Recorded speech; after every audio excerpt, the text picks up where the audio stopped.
All right. Good afternoon, everybody. We'll go ahead and call the Senate Committee on Growth and Infrastructure to order. Madam Secretary, would you call the roll, please? Senator Hammond?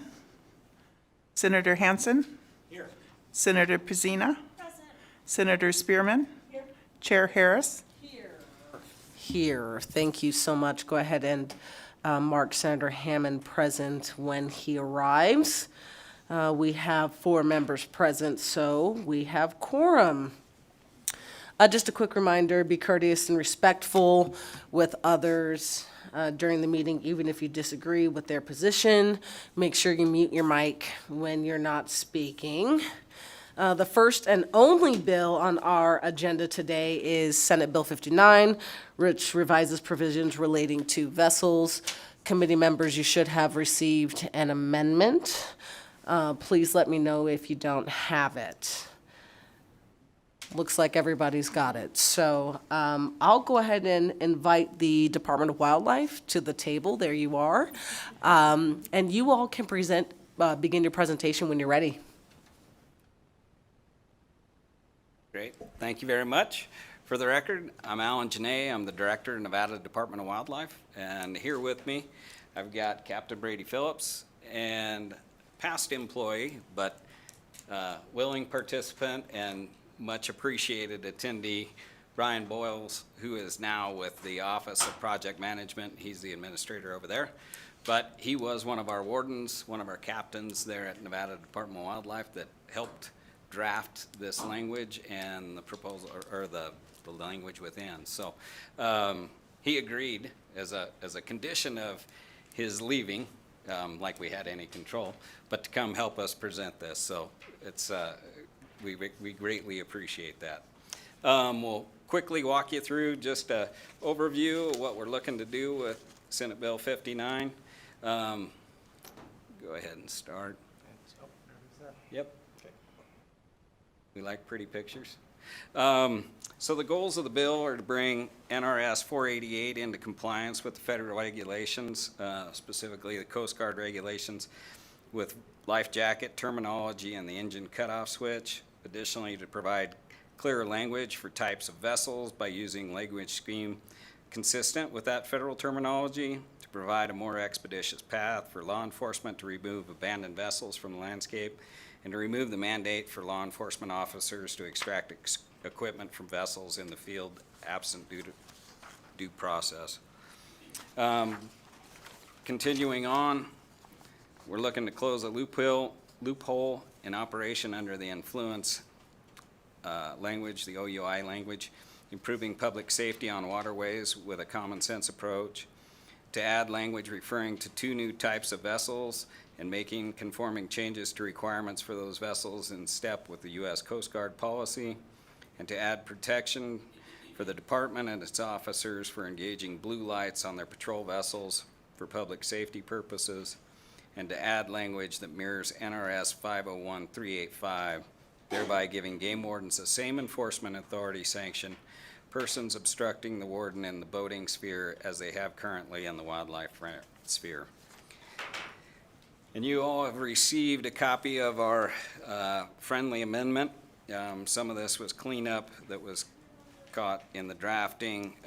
Others are pieces that we're looking to remove to have time to consider other alternatives moving forward. But those friendly amendments include removal of all bonded title language, including new fees, removal of required line to throwable type life preservers, removal of equipment for numbering all human-powered and sailing vessels, correction of definition to conform with federal language, to simplify abandoned vessel provisions to match with best practices in the field, and to conform engine cutoff switch language to avoid federal preemption.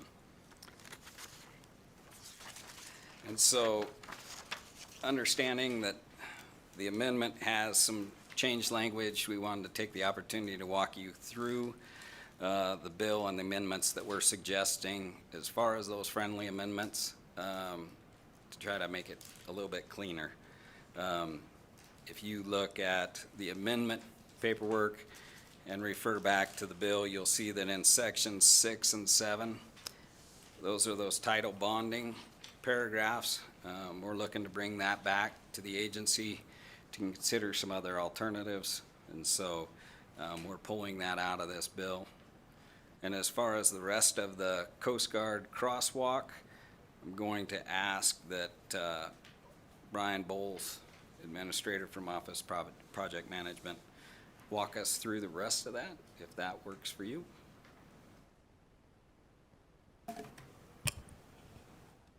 Administrator Brian Bowles for the record. If you would like, I would just go through the outline of the friendly amendment and walk you through why we decided to remove some of these from the bill draft as you had it put in front of you. As Director Janae stated, bill pages 6 to 8, we're removing sections 6 and 7, which has to do with the bonded title language. On bill page 9, line 42, this is the definition that we are redefining to match with the Code of Federal Regulations. Some of the language that we had from LCB created an inaccurate definition for this, so we've reverted it back to the Code of Federal Regulation language for state of principal operation. For bill page 10, lines 17 through 22, this is the removal of a requirement to register and title human-powered vessels and sailing vessels, which would have added another fee for the citizens. Bill page 11, line 25 to 26, is again a removal of a fee that was associated with the bonded title process that we're removing. Bill page 12, line 38 to 39, bill page 13, 12 to 13, line 15 through 16, and bill page 14 through 15, line 42 to 43, as well as the rest on the second page, bill line 15, 8 to 9, page 15, line 28 to 32, page 18, line 21 to 22. Not that last one. That is all bonded title language that's being removed.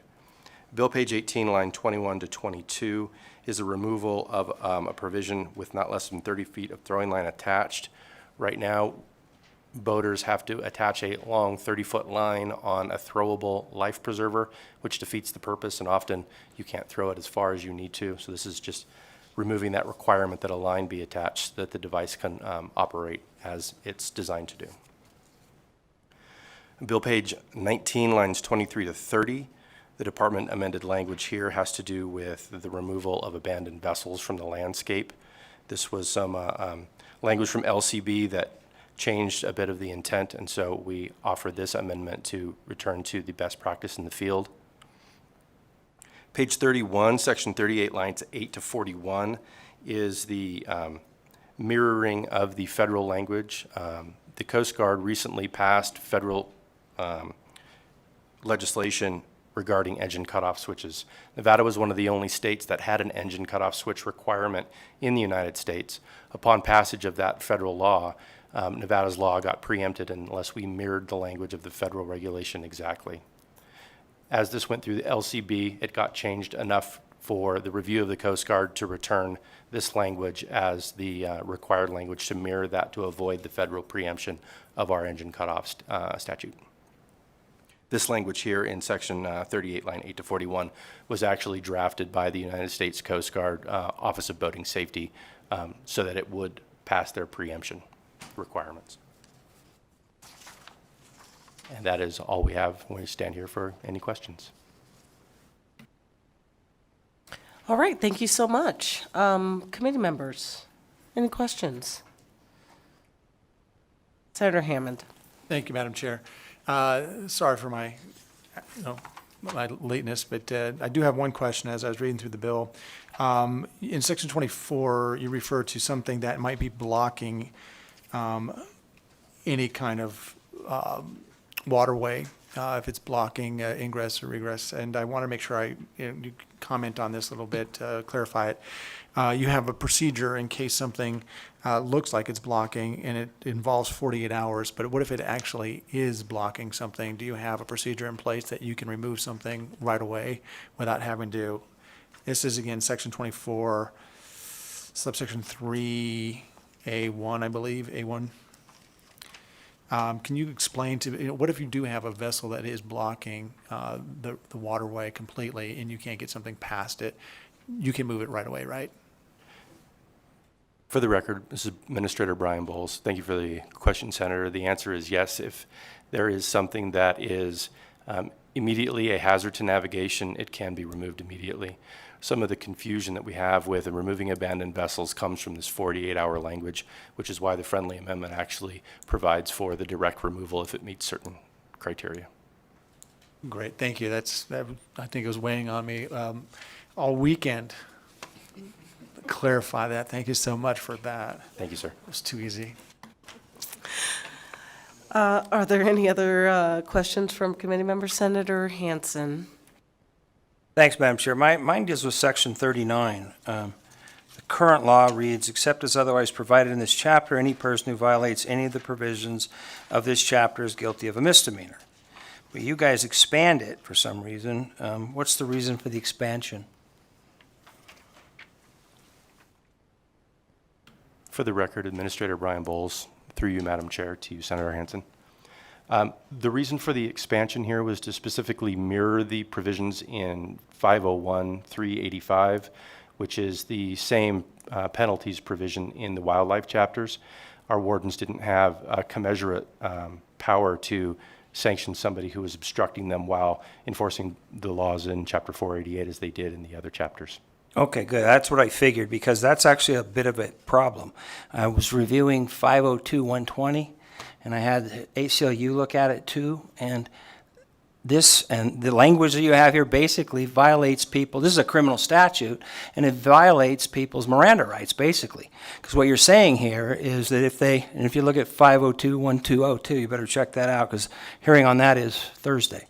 If you look at that, you guys are basically saying that, because remember, everybody has a right to remain silent and to not incriminate themselves, but in this statute, anybody that hinders or delays or otherwise interferes with any officer, even when you guys are talking to them and trying to, get information from them, you basically are saying that they have to give up a Fourth Amendment right, and if they don't, you will give them a misdemeanor citation, a criminal citation. So anyway, to me, that I don't see anything wrong with just leaving the existing language in, but I got a real problem with basically forcing people to provide potentially criminal evidence that you could then turn around and prosecute them for. Thank you for the question, Senator. Again, for the record, this is Administrator Brian Bowles, through you, Madam Chair, to you, sir. Our intent here was simply to true up the language that we already had in 501. We'd certainly be interested, indeed, if this provision does violate Miranda. We'd be very interested to know the opinion on that, and are certainly amenable to removing this if that is the will of the subcommittee. Very good. We'll address that a little more on Thursday, I suspect. Thank you, Madam Chair. Senator Spearman. Thank you. I'm probably not as learned as my esteemed colleague who previously asked the question. So walk me through what that would look like and show me where the Mirandized part would come in so that Fifth Amendment rights wouldn't be violated. Am I making sense to you? So you have this situation that is described in Section 39. Walk me through what would that look like? Again, for the record, Administrator Brian Bowles, through you, Madam Chair, to you, Senator Spearman. The requirements for Miranda are two-pronged. First, that you have to be in custody, and then you have to be being interrogated, which is questioned with the intent that the questions are confrontational. And that's different from an interview, which is more congenial. Interrogation is more confrontational. So when you meet that two-pronged test that requires Miranda, someone actually has to be in custody and then has to be being interrogated. In the instance of someone just being in the field, they're not in custody, generally, and they would not be being interrogated, but it would be a field interview in which neither of the prongs of Miranda would be met, to our understanding. Therefore, if that person then hindered or obstructed the officer in any meaningful way, that would be a misdemeanor crime. And this, again, mirrors language that has already been in statute for many years in Chapter 501 that we find has been working fine for our officers in the field in the wildlife realm, if that answers your question, Senator. Almost, let's role play, Ma'am. okay? I'm somebody that's doing whatever, and you want to figure out what's going on. So you would ask me what question and how would I need to respond? And the custody piece, I could be mistaken, but I think the custody piece is not necessarily the physical custody with handcuffs, et cetera, but the, someone saying, an officer, officer saying, you know, stay right here because we're going to have to take you in for questioning or something like that. So it's either physical or verbal. Yes? Yes, ma'am. Okay, so, so now, I'm doing one of these things. So, and you walk up and you say, Again, thank you for the question. Through you, Madam Chair, to you, Senator Spearman. I would simply start talking to you in a consensual encounter. If I'm an officer, I don't need to answer you. I don't have to answer you. so I would have then an opportunity to begin to try to question you.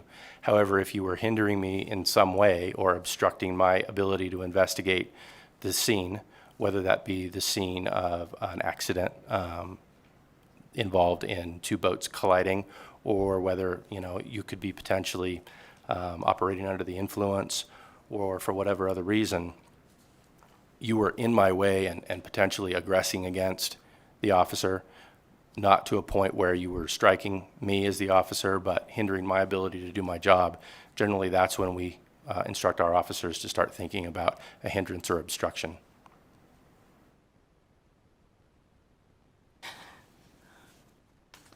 Any additional questions from committee members? Okay. So, Director, I'd really appreciate it if you could take a little bit of time to figure out how you can enforce obstruction without violating a Fifth Amendment right to non-incrimination, right? I'm sure that there are many parallels in criminal law, right? Because officers have to investigate all types of crimes. And each person, as an officer asks them a question, should be able to decide they don't want to answer without getting some type of, oh, now you're obstructing and we're going to give you a ticket for that, right? So if you could go back and, you know, maybe consult with the Attorney General's office or whoever provides legal counsel for your department, and then maybe come back, well, you don't have to come back, but send in some information about how the department intends to walk that line. In fact, the department probably is already walking it, given that this language is in 501, is that right? Then I think some of the committee members might feel a little bit better. So I'll just ask you to come back to the committee with some of that information. My question is about the amendment for where you strike out the requirement for the 30-foot. So can you just tell me a little bit more about why you're proposing to strike that language? Seems to me that if you strike the 30-foot, then the requirement means you don't have to have it at all, even if 30-foot isn't long enough, which I thought was kind of what I heard was the justification for it during your presentation, so. Captain Brady Phillips for the record. Thank you for the question. We are taking this out or asking for this be removed from simply 26 to 40-foot vessels. Currently, our 16 to 26-foot vessels require this throwable life jacket, but no line attached to it. Over 40-foot, it requires two of them, one at the front and one at the rear of the vessel, but no line attached to it. To think of these throwable life preservers, they are thrown in a manner like a Frisbee would be, and they're either square seat cushion style or they're the standard life buoy ring that you would see on major commercial vessels. When you attach a ring to it or a line to it and you throw it, that line gets wrapped around it when you throw it like a Frisbee, or if the person is holding the rope, then it just stops it short from being able to go out to that distance and actually reach an individual. So it is a law that's been on the books for a while, and it just fits a small demographic of vessels out there, and there is no reason to have it in those vessels that we're aware of, and it almost defeats the purpose of the life preserver at that time and could be a hindrance. So if we strike, thank you for that. If we strike that language, are you telling me that there would still be a requirement to have the, I guess, the preserver on the boat? It just would not require the preserver to be attached to a line? For the record, Captain Brady Phillips, that is absolutely correct. Yes, they would still have to have it, and it would just remove the line attached to it. Okay, last question related to this, I promise. Is there some benefit to the line being attached that maybe outweighs the, I guess, couple of times where it gets tangled, right? So I don't boat often, so this is why I'm kind of out of my depth here. But I imagine you want it attached so that it can be reeled back in. And you can throw it out, but that may not, it may be more difficult for the person who's out there to get back safely to the boat if it's not attached, right? So am I off here? Is there any reason why you actually might want it attached, and maybe we need to require a 50-foot line instead of a 30? You are correct on that mentality. Sorry, for the record, Brady Phillips. It would be to pull someone back if they're out there. The intent of these, though, is that the individual would hug these, and it actually keeps them afloat above the water, so then the vessel can go over to them, or they can kick into shore if they're close enough, which is why it does not make sense on why it's only on one of our 3 classes of vessels that are required to carry them. All right, thank you. Last call for questions. Senator Pacino. Thank you, Madam Chair, and thank you for presenting. In section 23 on page 17, I was just curious if there was any inspection process in regards to life jackets, especially those of appropriate sizes. And again, I'm thinking of families who are out boating maybe with small kids and ensuring that they have the proper size life jackets on board. Captain Brady Phillips for the record. And yes, there is an inspection. We do a vessel safety inspection every time we make any kind of reasonable suspicion or probable cause stop on a vessel. There are clauses for us to be able to go in and look at certain things like, do they have the life preservers that are required of them in the section, and fire extinguishers. And then part of that is making sure they're the correct size so that a child is not in an adult size life jacket that would not work for them. Thank you. And just as a quick follow-up, if that's okay, Madam Chair, unless there's an infraction and someone's stopped for that purpose, is there any other kind of inspection process, like when people are getting licensed, or any other opportunity to inspect for that? Captain Brady Phillips for the record. We do have a clause on the books that allows us to do a vessel safety inspection, so we can stop a vessel currently and just inspect for those things. That is typically not undertaken at this time by the majority of our officers. However, we do educational stops on the launch ramp when they're launching and attempt to educate on that aspect and stop them from launching, because they're not technically in violation until they're on the water without the correct equipment. So we use that as an education opportunity. Okay, committee members, any last questions? All right, with that, we will go ahead and move on to testimony. Anyone in Carson City want to testify in support of Senate Bill 59? Go ahead and come on up. Okay, let's go down to Las Vegas. Anyone in Las Vegas want to testify in support of Senate Bill 59? I see someone at the table. Are you here to provide support testimony? If you are, go ahead and click the button so that your mic is live and we can hear you. Go ahead and state your name for the record. Good afternoon. My name is Lori Diefenbach. I am not here in support. I wanted to oppose one particular portion. So if you Okay. want me to wait until that time, I'm happy to do so. Yes, ma'am. We will get to opposition very shortly. Can we go ahead and check the phone lines, BPS, to see if there's anyone to testify in support of Senate Bill 59 on the phone? Chair, there are no callers for support at this time. Okay, we'll move on to opposition testimony. Anyone here in Carson City want to testify in opposition? Not seeing any movement, mostly because they're hogging the chairs. Anybody in Las Vegas want to testify in opposition? Yes, please. Good afternoon. My name is Lori Diefenbach. I am a member of the NACJ, an attorney who has practiced for 27 years. And in my younger days, I was an active and avid boat owner. For several summer seasons, I spent many hours in my 27-foot Wellcraft day cruiser on Lake Tahoe. Later, we upgraded to a 2-stateroom 60-foot yacht, which I also enjoyed on Lake Tahoe. I'm here to oppose a part of Senate Bill 59, which would make it illegal to be in actual physical control of a power-driven vessel or sailing vessel, even if the engine is turned off or the sail is furled while under the influence. A boat is not a car. A boat is much more akin to an RV. People live on boats, just like they live in RVs. My Wellcraft had a hold below deck.